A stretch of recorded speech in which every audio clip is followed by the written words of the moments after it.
Marjorie, your comment. Hi, Mark. Where are we? Where are we? We are at We just reached Lipa City. No, so it's just an hour and 30 minutes drive from our starting point of Robinsons, Manila. So far, any thoughts on the city of Lipa? Our armchair environmental planner. Besides, it's traffic. I like the place. It's Why? Very near Metro Manila. But still, it's Proximity.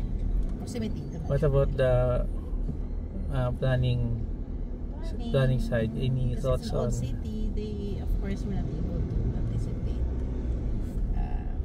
bigger roads. Do you think you like Bigger this because of volume. Vilma Santos? But I like the way they've been.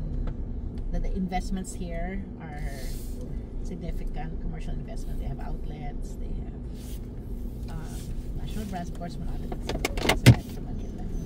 Yeah.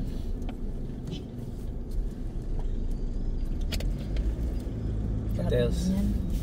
Ito, Hannah, what do you think, Hannah? What made Wait muna kayo.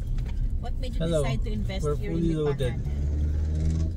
What were the Because it's considerations? cool. What defined cool? And that's the word. Define cool.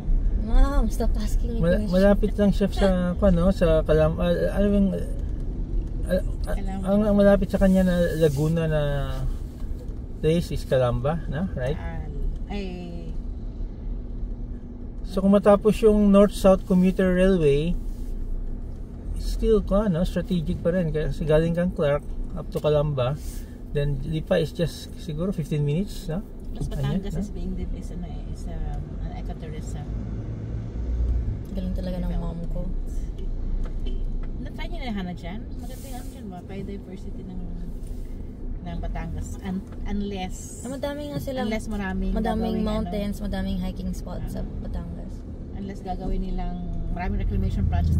It's a tourist spot. How true yung balita na mga Batanggenyo may balisong palaging dala? Anong balisong? Knife, including yung mga Sabi nila gun daw. Ha? Madaming gun owners sa Lipa. Specifically. I don't think they can surpass the gun ownership, gun possession in Mindanao. They're known for yung relatively man, relative to they're known places. for the balisong.